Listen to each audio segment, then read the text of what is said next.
These guys are actually working on, we put that cofferdam in, so you can see that that cofferdam, the pond height is probably 10 feet higher than where the water level is there. Okay. So we're dewatering back here because we need to do some dredging.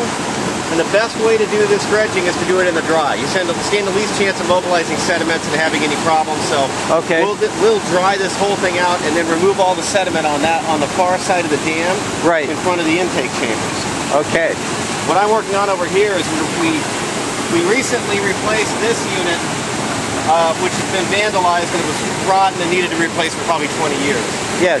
So we've replaced this part. I'm now putting it back together, and we're going to start to raise this gate more just to make sure that we keep all the water going. Right. So that what we're doing is we're maintaining the pond on the upstream side for habitat and for safety down here, but we're also running all the water through this pipe so that we're maintaining habitat on the south side as well. Right. Our goal is that we impact the aquatic habitat as little as possible, if at all. Nice. So yeah, that's where we are. Then we'll end up, we're going to end up, our water, if you see the intakes over there, there's 4 intake chambers. You can only see 2 of them. Yes. Those 4 intake chambers are, you know, dam height straight through with water. You can see that pedestal sitting on the left-hand side. There's actually 2 pedestals. That one was never used. There's one on the far side that's bigger. The pedestal is the concrete square? An octagon. Yeah, okay, yep. yeah. Okay. That would have been a generator mount for a very low speed generator. There would have been a shaft going straight down to the bottom, right, where there would be a hole with a Francis turbine spinning. Okay. Now we're modifying our design and going to a Kaplan turbine, which is much more efficient, much more fish friendly. But in changing that design, a few things have to change. We have to have the axis, the blades, ideally within 2 feet, but we're actually going to be about 6 feet, so we'll have to back off our maximum flow. Right. Within the tailwater, which will be about 10 feet below where that sediment is right now. We actually have to remove all of that sediment as well later on. Right. Is that an old penstock there? That's the old training wall, and we're going to cut that out and rebuild a new one. So we'll have one turbine discharging into the main channel, one turbine discharging into the tail race. They'll have 2 different heads, 13 and a half and 18 feet ahead. Yes. And really, because it's an interesting dilemma of that's actually an established aquatic habitat. It's an established waterway because that training wall breached, you know, who knows, 30, 40 years ago, but long enough ago that it's certainly aquatic habitat that we need to preserve. Right. So what we're going to do is we're going to discharge the 2 turbine scenario rather than everything into the tail race 1 and 1. Right. Which ends up resulting in a loss of 5 feet ahead, or, you know, 4 something feet ahead, 4.5 feet ahead. Yes. But it gets the project done, it gets it done the right way from an aquatic standpoint. Yeah. And, you know, the net loss at the end of the year, you know, do you fight it for 5 years or do you build it now and just get the thing going? And it's the right move in the end. It actually is the right move in the end. Right. And so is this actually closes your penstock? What is this operation? It's called a clean-out gate or a drawdown gate. Okay. The design of this is that it's original design. It's certainly not the way you would use it today. Yes. You would open it and you'd just drain the entire impoundment for 3/4 of a mile. So you'd have a fast-moving river coming right through here. I see. Which actually happened when somebody actually vandalized this thing. They blew part of the gate out, and we had a fast-moving river coming through here with about 300 cubic feet per second. I mean, it was definitely scary. If you fall in, there's only one result. Yes. So, so we've since fixed that. It needed repair anyway, but we've since fixed that. It just didn't happen when we wanted it to happen. Yeah. So anyway, what we're going to end up doing is normally that whole concrete structure used to have a powerhouse on top. Yes. Well, we're not going to do that because we actually have to get down so low with these Kaplan-style turbines.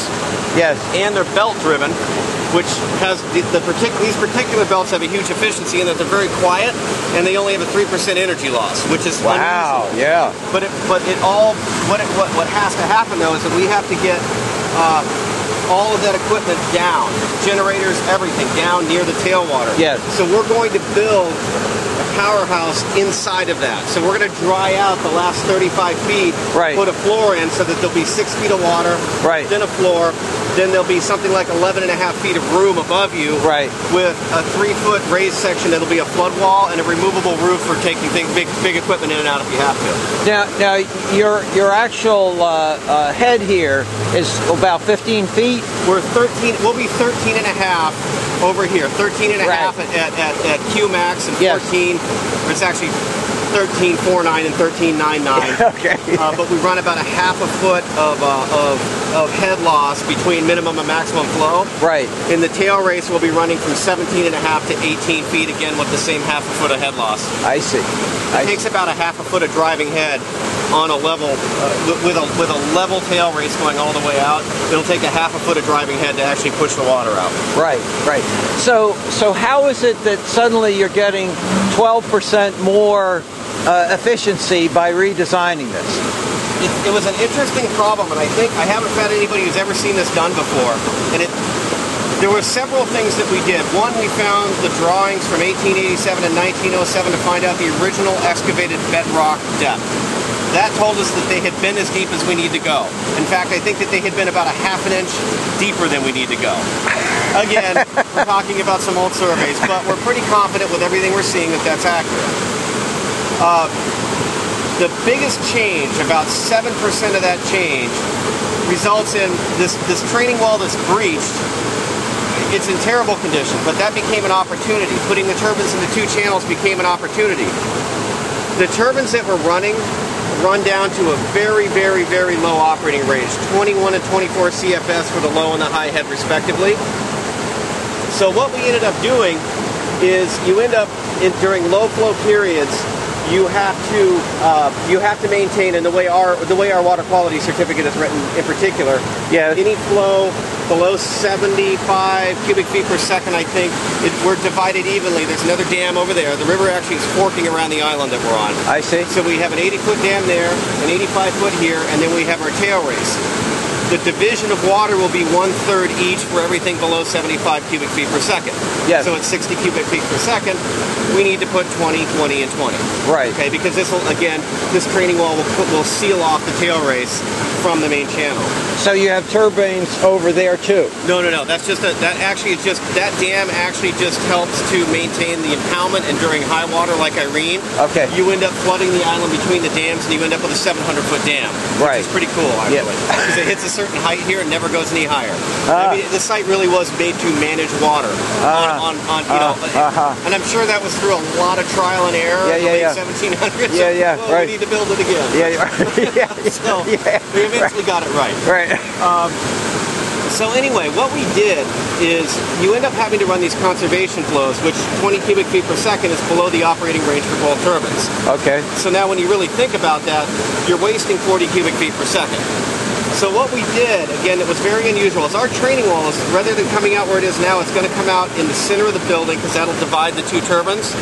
It'll come down a little bit and then jog back over to separate, and that'll help thrust the water from this turbine into the main channel. Right. The change that we made is that we put a weir, a low flow weir in this wall. Right. That's the same size as what we cut over there for our fish passage and low flow weir on that side. Right. So what I can do is, until I hit, and I can't remember off the top of my head what it is, like 72 cubic feet per second, or 74, brings me to an operating range where I'm meeting all my habitat criteria, and I've met my minimum flows for both turbines. It's somewhere around there, around 70, 74. Okay. So rather than splitting that through, belly valves or gates or something like that in the building where it's going nowhere, we combine the conservation flows from the tail race and the main channel all to the T1, to the T2 unit, which is the low head unit. So that now runs anything from 30.6 cubic feet per second, which I don't think it occurs like 1% of the time. Right. Out of the past like 83 or 81 years of record that we looked at, that occurs I think it's 1% or less of the time. You mean that low? That low. It never gets that low. So, in combining them, you look at something when you do these called a flow duration curve. This is built to something called an 85% exceedance, which means that the the water capacity for these turbines is what occurs 85% of the, or excuse me, it occurs, it'll take you through 85% of the range, and then 15% of the time you have too much water, or more water than you can use, so you start spilling more over the dams.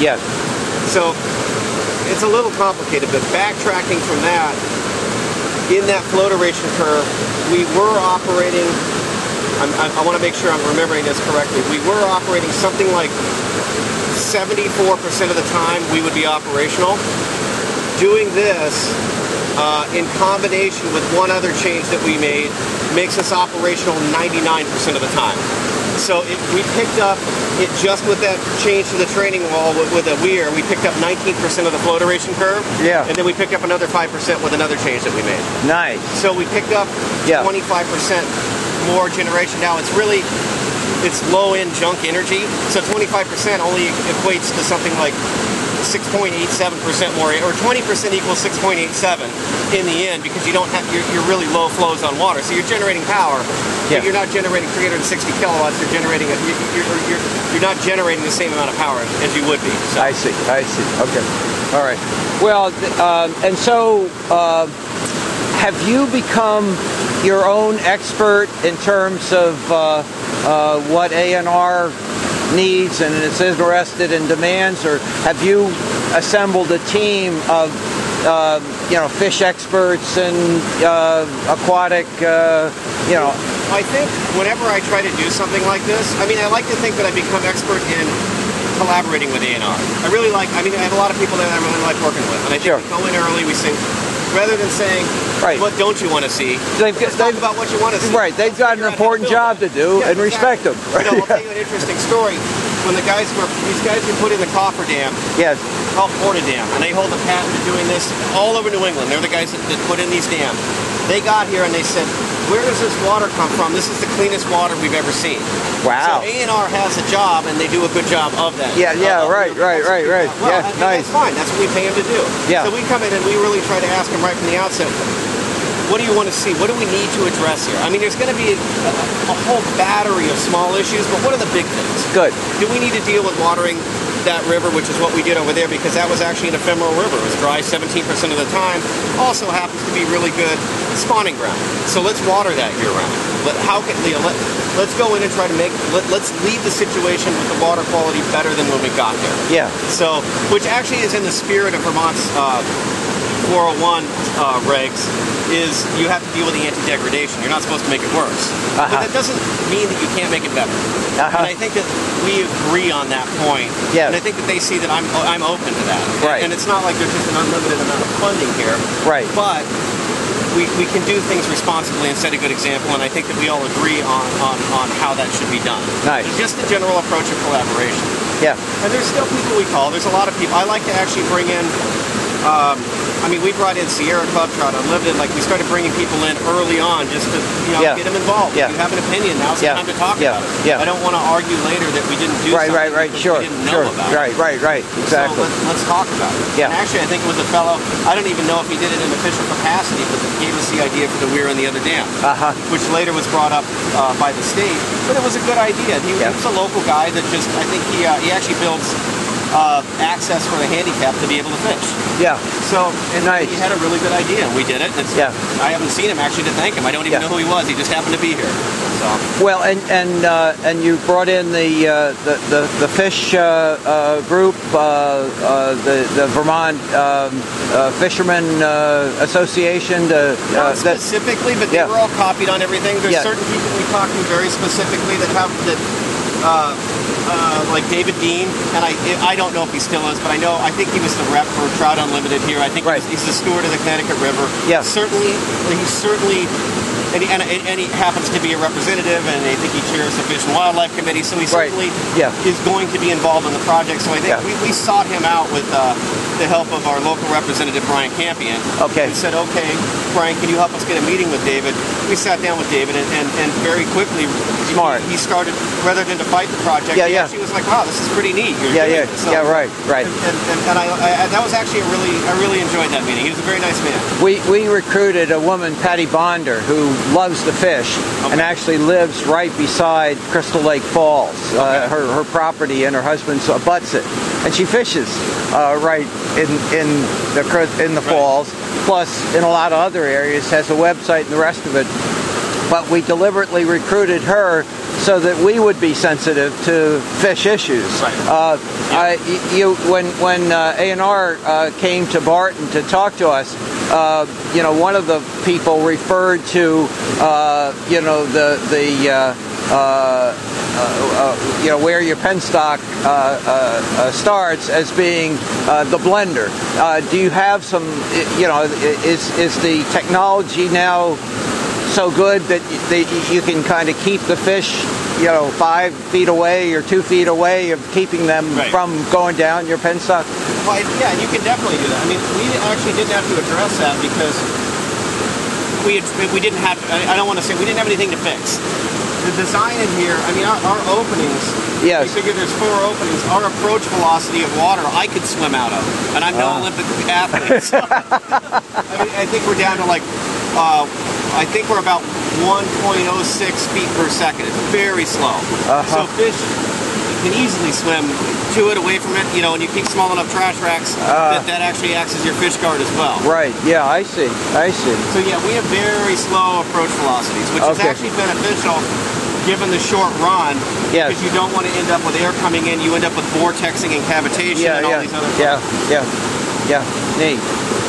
Well, this is exciting. So you bought this place with the hope, or tell me a little bit about you. I know that Lawson and you are friends and go way back. Lawson Reed Wilson, you've been around here for a while, and so how did you come to becoming a hydro man? December 25th, 2008, I was coming back from Connecticut, listening to National Public Radio. They were having a whole thing on energy prices. Fuel was going to hit, $4.58 a gallon. And I just had an epiphany driving along the river on Route 8 of there's 5 dams behind us here in North Bennington. I was originally looking in North Bennington. Why am I not driving an electric car at this point in time? This doesn't make any sense to me. So it really was. I know exactly when it was. And so by the 26th, I had an email account set up and started researching. Why aren't we utilizing these dams? How many are there? Oh, there's 1,200. How many could we really do? 300 to 400. Why isn't this happening? And you mean just in Vermont? Just in Vermont. Yeah, right. Yeah. So I got into this really. I don't want to call it a hobby, but I actually got into it to change things. And then the more I got into it, the more I wanted to change it, because I don't think, I want to note that Commissioner Recchi is doing a really good job of getting us to where I think we should be, but I think we have the worst energy plan you could ever have as a state. We don't have an energy plan, or we didn't have one at the time. If we own all these resources, why are we outsourcing for energy? I mean, and when you do the math, I can't remember what it is, but it's billions a year that we send out of the state, out of the country. Right. Billions a year. I don't like it as a financial model. I don't think it's a financially good plan. But just from making renewable energy, from creating Vermont jobs, doing all this stuff, I just couldn't understand why we weren't doing this. Yes. Okay. And so I'm really happy that we're starting to now, and that we're starting to set the example of how we're going to do this as a state. Right. I think we've come a long way. But yeah, for me, I actually wanted to change things. That's what made me dangerous.